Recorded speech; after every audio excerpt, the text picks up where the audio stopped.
정결 예식은 뭐냐? 유대인들의 율법에 보면, 하나님의 율법에 보면 아기를 낳는 것도 불결한 행위 중에 하나입니다. 그래서 남자아이는 태어난 지 40일이 지나고 여자아이들은 태어난 지 80일이 지나야 비로소 성전에 들어올 수 있는 그러한 정결한 자격을 얻게 됩니다. 그래서 마리아와 요셉이 이제 예수님이 태어나신 지 40일이 됐을 때 정결 예식을 행하기 위하여 예루살렘에 들어오셔서 성전에 들어가서 정결 예식으로 번제나 속죄제를 드리게 된 것입니다.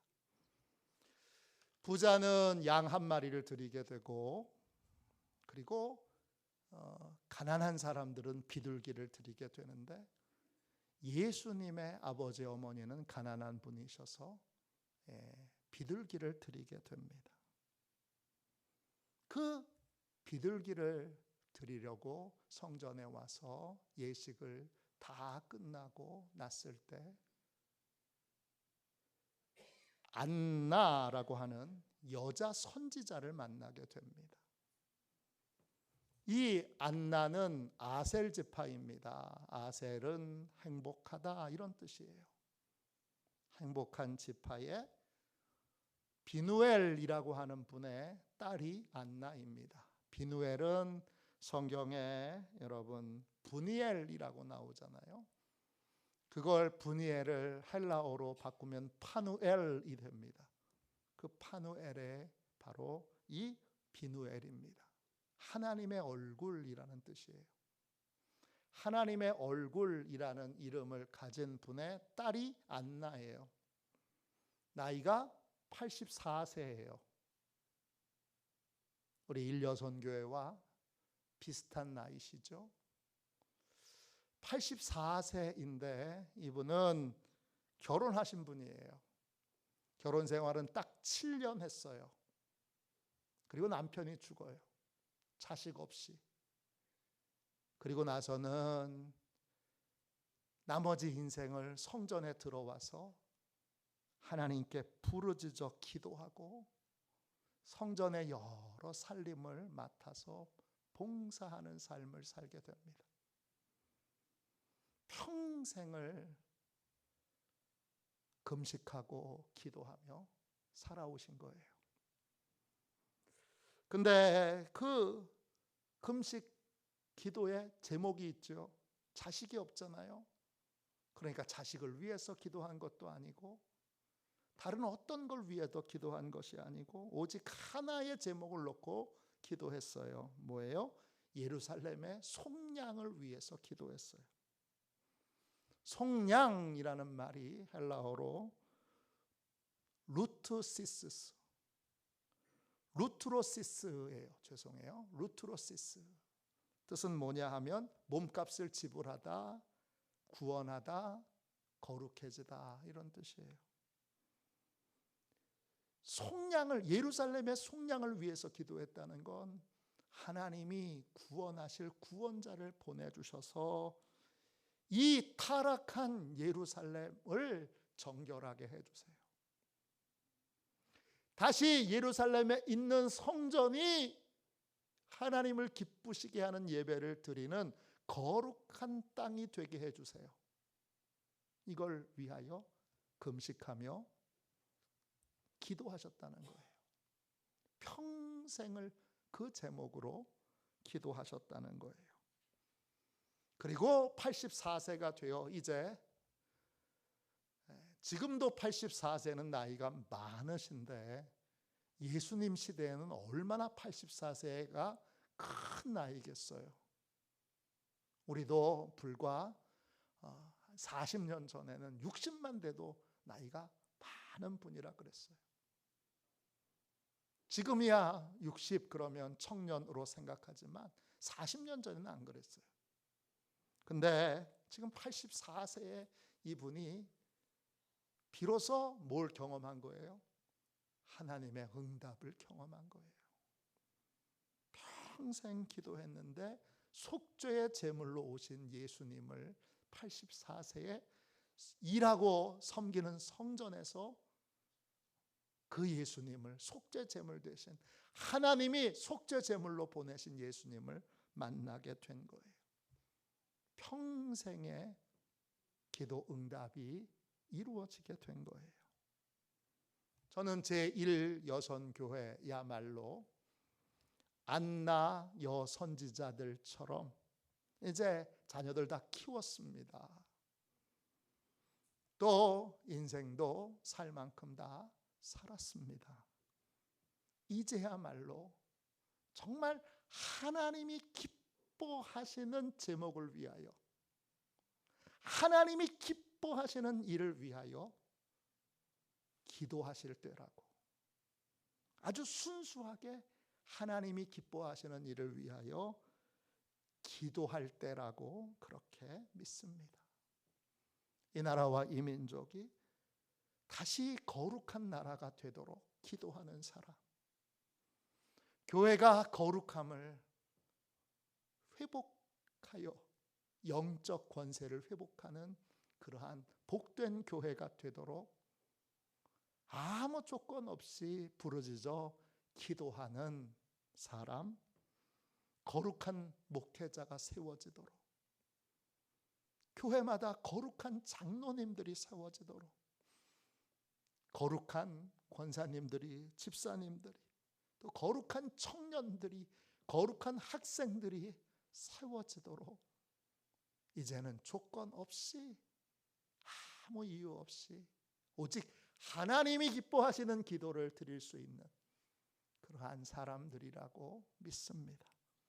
그래서 하나님이 일여선교회를 귀하게 여기시고 일여선교회 헌신 예배를 기뻐 받으시는 줄로 믿습니다. 저는 대학교 2학년 겨울방학에 전도사를 나갔습니다. 경기도 연천군 대광리 대광감리교회. 지금 생각하면 진짜 철없는 어린아이가 전도사를 갔는데 처음 이제 사역을 이제 그냥 신학생이 아니라 전도사로 나가서 거기서 아동부, 중고등부, 청년부를 맡은 거예요. 청년들 대부분은 그때 저보다 나이가 다 많았던 분들이에요. 그 대광감리교회는 어른들은 한 80명, 애들은 많이, 처음에는 제가 갔을 때 한 40명 이렇게 모였는데 40명도 지금 생각하면 굉장히 많잖아요. 근데 제가 그 교회를 2년 반 동안 있었는데 사임할 때쯤에는 동네에 있는 애들은 다 나왔어요. 한 75명까지도 됐어요. 청년부들도 한 22명 이렇게 됐어요. 농촌 교회인데. 그리고 22명이 다 교사예요. 그런 대광감리교회 전도사를 2년 반 동안 했는데 제 인생에서는 참 행복했던 시간이에요. 정말 물불을 안 가리고 봉사했던 때예요. 또 그렇게 학생들이 열심히 했어요. 청년들이 그렇게 열심히 했어요. 그렇게 열심히 했던 그 교회에 원로 장로님이 한 분 계세요. 그 원로 장로님은 어떤 분이냐 하면 이제 그런 분 있잖아요. 그 연천군 지역에서 장로로 제일 유명한 분. 어떤 의미든지 하여간 여러 의미로 제일 유명한 분. 그 지역에서, 그 지방에서 장로로 제일 유명한 분이 있었어요. 근데 제가 전도사 간 지 1년 좀 지났을 때 갑자기 그분이 진짜 많이 아프셨어요. 그래서 담임 목사님이 혹시 돌아가시는 거 아니야 할 정도로 아주 크게 아프신 적이 있어요. 근데 감사하게도 하나님이 낫게 해주셨어요. 다 나은 다음에 한번 목사님도 초대하시고, 그리고 제가 신학생이고 전도사잖아요. 전도사인 저도 한번 초대하셨어요. 따로. 그리고는 진짜 상다리가 휘어지도록 식사를 차려서 저를 대접해 주시고는 그런 고백을 하셨어요. 전도사님, 제가 이번에 죽을 뻔했어요. 진짜 죽는 줄 알았어요. 근데 하나님께 매달려서 간절히 기도했어요. 지금 하나님 죽으면 안 돼요. 왜 그런가? 자기가 지금까지 장로로 꽤 유명한 사람으로 그 지역에서 그래도 장로하면 누구 그렇게 할 때 꼭 이름이 들어가는 그런 장로로 살아왔는데 하나님 앞에 가려고 보니까 평생 단 한 번도 하나님을 기쁘시게 한 일은 한 것이 생각이 나는 게 없더래요. 다 결국은 나를 위해서, 내 체면을 위해서, 날 위해서, 우리 가정을 위해서 다 날 위해서 한 일이지 진짜 순수하게 하나님을 위해서 일한 건 하나도 없더래요. 그래서 하나님께 아프면서도 기도했다는 거예요. 하나님, 지금 데려가시면 너무 부끄럽잖아요. 정말 하나님을 위해서 한 게 아무것도 없잖아요. 제발 저를 좀 몇 년만 더 살게 해주셔서, 그래서 제발 하나님이 기뻐하시는 일 한 개라도 좀 하고 죽을 수 있도록 그렇게 은혜를 베풀어 달라고 기도했다는 거예요. 그 기도의 응답이 돼서 그런지 그분이 건강해지셨어요. 그리고는 그때부터 정말 하나님이 진짜 기뻐하시는 일은 뭘까? 이걸 늘 생각하며 이제 삶을 사시겠다고 그렇게 저한테 고백하셨어요. 그 고백대로 정말 다 사셨는지는 제가 다 확인해 보지 못했어요. 어쨌든 제가 그 교회를 사임할 때까지는 살아 계셨는데 달라지시긴 달라지셨어요. 많이 달라지셨어요. 예배를 드리는 태도도, 또 교역자를 대하는 태도도, 이 손잡벌 되는 그 집에 손잡벌 되는 저를 그렇게 귀한 주의 종, 귀한 전도사님 이렇게 부르면서 아주 극진히 대접할 만큼 많이 달라지셨어요.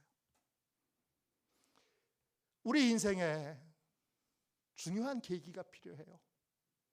오늘 일여선교회와 우리 모두가 다 올해 이 5월에 목양의 한마디 기억하시죠?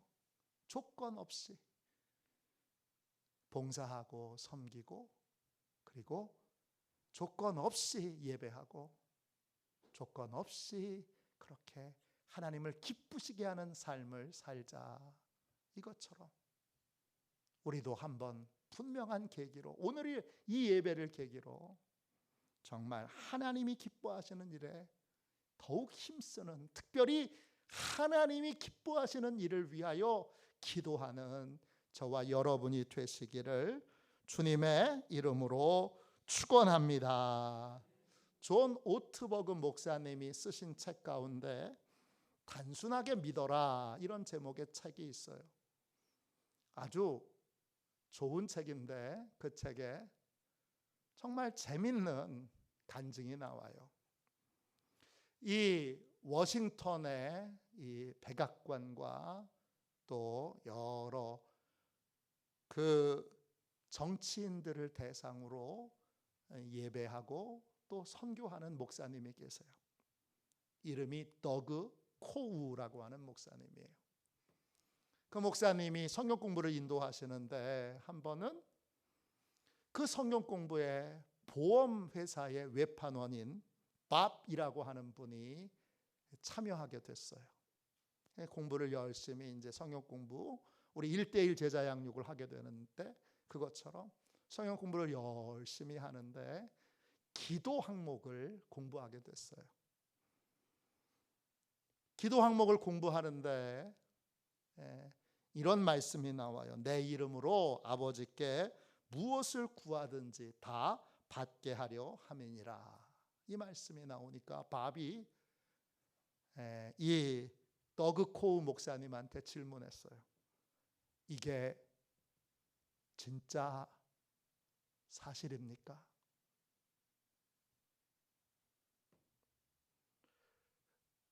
너무 진지하게 물으니까 더그가 대답합니다. 더그 목사님이 이렇게 대답해요. 기도는 백지수표 같은 건 아닙니다. 기도에 대한 성경적인 배경을 잘 깨달아야 합니다. 그러나 이 말 자체도 사실입니다. 하나님은 진실로 우리의 기도에 응답하십니다. 그 말에 큰 감동을 받은 것 같아요. 밥이 이렇게 대답합니다. 알았어요. 그렇다면 저도 기도해야 되겠어요. 무엇을 위해서 기도하죠? 그래요. 저는 오늘부터 아프리카를 위해서 기도하겠어요. 더그가 대답합니다. 범위가 너무 넓어요. 한 나라로 좀 축소시키는 게 어떨까요? 그래요? 좋아요. 그러면 저는 케냐를 위해서 기도할게요. 케냐에 아는 사람 있습니까? 없어요. 케냐에 가본 적 있습니까? 없어요. 밥은 그날부터 케냐를 위해서 기도하기로 결심합니다. 근데 이 더그 코우 목사님이 그렇게 약속만 해서는 기도를 꾸준히 못할 것 같으니까 이렇게 제안을 합니다. 앞으로 6개월 동안 아프리카 케냐를 위해서 기도했는데 아무 일도 일어나지 않으면 더그 코우 목사님이 내가 당신한테 $500 드릴게요. 만일에 기도했는데 특별한 일이 일어나면 그러면 당신이 나한테 $500 주세요. 그렇게 약속을 했습니다. 그리고 밥은 기도하기 시작했어요. 기도를 계속 하는데 아무 일도 일어나지 않아요. 한 달이 지났어요. 2달이 지났어요. 3달이 지났어요. 그래도 아무 일도 일어나지 않았어요. 몇 달만 더 지나면 $500 생기는 거예요. 그래도 하루도 빼놓지 않고 기도해야 되는 그 약속을 지키기 위해 바쁠 때도 힘들 때도 그 정해진 기도의 시간에 꼭 아프리카 케냐를 위해서 기도했어요. 그러던 어느 날 한 식사 모임에 참여했는데 거기에 한 흑인 여성이 참여했어요. 그 여성은 아프리카 케냐 사람이에요. 그리고 케냐에 있는 고아원을 돕는 일을 하고 있었어요. 그리고 케냐 고아원을 돕는 일들에 함께 참여해 달라고 도움을 청하기 위해서 그 식사 모임에 참여한 거예요. 그 여자가 케냐에서 왔다는 이야기를 듣고 밥은 즉시로 달려가서 케냐에 대해서 여러 가지 질문을 합니다. 활발하게 케냐에 대한 질문을 하니까 이 여성이 이렇게 대답합니다. 케냐에 대해서 관심이 너무 많으시니까 너무 좋아요. 케냐에 가본 적이 있으신가요? 아니요. 케냐에 아는 사람 있으신가요? 아니요. 그런데 어떻게 그렇게 관심이 많으세요? 어떤 사람이 제가 케냐를 위해서 기도하면 $500 준다고 해서 그래서 기도합니다. 그렇게 대답하는 그 밥에게 이 여성이 저랑 같이 케냐에 가서 제가 후원하는 고아원을 한번 방문해 보지 않겠느냐 제안을 합니다. 근데 그 순간 밥이 정말 거기를 가고 싶었어요. 그래서 함께 그 여성과 케냐를 가게 됩니다. 케냐에 도착한 밥은 많은 걸 보게 되는데 그 중에 가장 놀라웠던 건 그 케냐에는 너무나 가난한 사람과 병든 사람이 많은데 의사와 약이 너무나 부족하다는 거예요. 다시 케냐를 방문하고 워싱턴으로 돌아왔을 때 그 약이 부족한 그 나라를 어떻게 도울 수 없을까 생각해서 밥이 대형 제약회사에 그 편지를 보내게 됩니다. 어떤 소식을 듣게 됐냐 하면 대형 제약회사에 팔리지 않는 약들을 매년 어마어마한 양으로 버린다는 얘기를 들었습니다. 그래서 그 버리는 약들 케냐로 좀 보내면 안 되겠냐고 그렇게 편지를 보냈어요. 다 모든 의약회사가 그런 건 아니고 일부의 의약회사가 이 밥의 편지를 받고 남은 약들을 케냐에 있는 고아원에 보내게 됩니다. 그 고아원에 약이 얼마나 도착했느냐? 100만 달러의 약이 도착했습니다. 우리 돈으로 1,400억.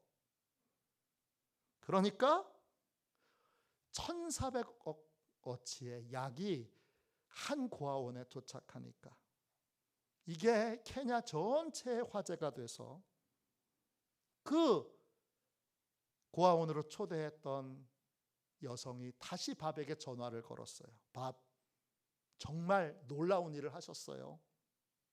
당신의 그 헌신과 봉사로 우리는 어마어마한 선물을 받게 됐습니다.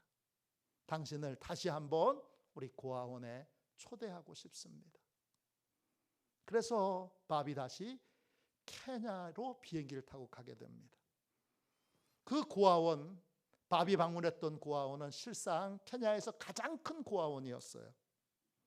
거기에 어마어마한 약이 도착하니까 케냐 대통령도 그 고아원에 그 감사를 표현하는 잔치에 파티에 참여하게 됩니다. 그리고 대통령이 수도인 나이로비를 구경시켜 준다고 자기 대통령 전용차를 같이 태워서 이 보험 외판원을 태워서 나이로비 관광을 시켜줍니다. 관광 중에 한 감옥을 방문하게 되는데 그 방문한 감옥에서 몇몇의 좀 이상한 복장의 죄수들을 발견하게 됩니다. 누구냐 그랬더니 정치범들이라는 거예요. 대통령을 반대해서 죄가 있어서 구금해 있는 것이 아니라 대통령을 반대해서 구금한 그러한 정치인들이 있다는 거예요. 그래서 밥이 그 대통령을 보고 이렇게 말해요. 대통령 각하, 그렇게 하는 건 옳지 않습니다.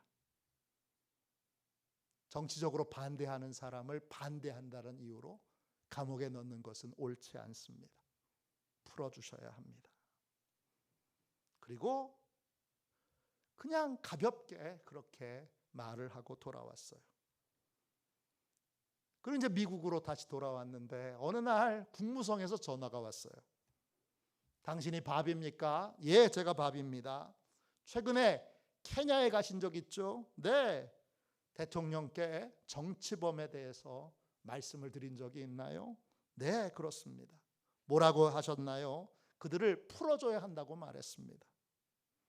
이 국무성 관리가 그런 고백을 하는 거예요. 자기들이 그 죄수들을 석방시키기 위해 외교적으로 수많은 노력을 했는데 아무 소용이 없었다는 거예요. 정규 외교 채널과 정치적인 수단을 다 동원했는데도 안 됐다는 거예요. 그런데 대통령이 갑자기 그 정치인들을 다 풀어줬다는 거예요. 왜 그런가 봤더니 밥 때문이었다는 거예요. 그리고 나서 몇 달이 지났습니다. 케냐 대통령이 직접 바백에 전화를 걸었습니다. 이제 정부 인사를 새롭게 개편하려고 하는데, 새로운 강요들을 세우려고 하는데, 아무래도 마음이 불안하니까 밥 당신이 와서 나를 위해서, 케냐 정부를 위해서 며칠 동안 기도해 주면 좋겠다 부탁을 합니다. 그리고 다시 케냐와 정치적으로 아무 연관이 없는 봄 외판원 밥은 다시 비행기를 타고 케냐로 가서 그 나라의 정부의 좋은 관료들이 이제 세워질 수 있도록 대통령에게 하나님 지혜를 주시고 분별력을 달라고 기도하게 됩니다. 이 모든 일이 그냥 하나님을 기쁘시게 하기 위해 기도한 그것으로 이루어진 놀라운 일입니다. 하나님은 오늘도 조건 없이 하나님을 기쁘시게 하기 위하여 기도하는 사람을 찾고 계십니다.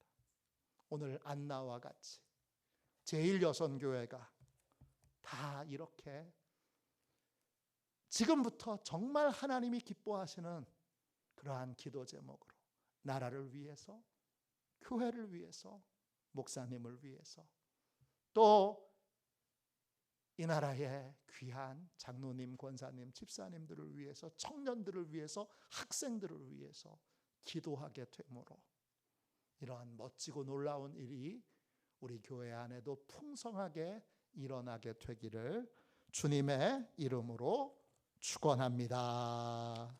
기도하겠습니다.